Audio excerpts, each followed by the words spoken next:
నిన్న దేశవ్యాప్తంగా ఉన్న చాలా మంది విద్యార్థులు నీట్ ఎగ్జామ్ రాయడం జరిగింది. అయితే కొంతమంది విద్యార్థులు మాత్రం నీట్ ఎగ్జామ్కి లేట్గా రావడం వల్ల, అంటే వాళ్ళకి వచ్చే సామర్థ్యం ఉన్నా కూడా కొన్ని కారణాల వల్ల, లైక్ ట్రాఫిక్ జామ్, ట్రాన్స్పోర్టేషన్ ఇబ్బందుల వల్ల, సో ఈ విధంగా ఎగ్జామ్ సెంటర్లకి లేట్గా రావడం జరిగింది. మనందరికీ తెలిసిందే, ఒక్క నిమిషం లేట్ అయినా కూడా లోపలికి ఎలో చేయరు. దాంతో చాలామంది విద్యార్థులు లోపలికి పంపించమని చెప్పేసి కూడా వేడుకున్నారు, కన్నీళ్ళు పెట్టుకున్నారు. ఇంకొంతమంది ఎగ్జామ్ సెంటర్ల నుండి వెనుతిరిగిపోయారనమాట.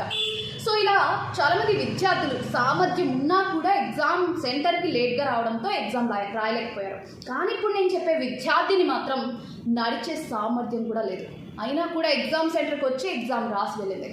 అసలు మ్యాటర్లోకి వెళ్తే, కోల్కతాకు చెందిన సృష్టి దుబే అనే విద్యార్థినికి కొన్ని రోజుల క్రితం ఒక మేజర్ యాక్సిడెంట్ అయిందనమాట. సో ఈ యాక్సిడెంట్ కారణంగా తన 9 పక్కటెముకలు విరిగిపోయాయి. సో అదే కాకుండా ఊపిరితిత్తులు కూడా చాలా దారుణంగా దెబ్బతిన్నాయి అన్నమాట. సో దానికి ఒక మేజర్ సర్జరీ కూడా అయింది, ఐసీయూలో కూడా ఉంచారనమాట.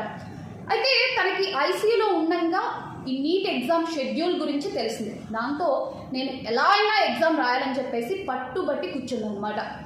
అయితే అక్కడ ఐసీయూలో ఉంది, తన ఆరోగ్య పరిస్థితి కూడా కరెక్ట్గా లేదు, అయినా కూడా తన ఎగ్జామ్ రాయాలని చెప్పేసి కోరడంతో కేంద్ర మంత్రి ధర్మేంద్ర ప్రధాన్ చొరవతో ప్రత్యేకమైన వైద్య సదుపాయాలు కలిగిన ఒక గదిలో ఆ విద్యార్థిని ఎగ్జామ్ రాయడం జరిగింది. దానికి సంబంధించిన వీడియో క్లిప్స్ కూడా సోషల్ మీడియాలో వైరల్ అవుతూ ఉన్నాయి. సో దీని గురించి మీరేమంటుంటారో కామెంట్ చేసేయండి.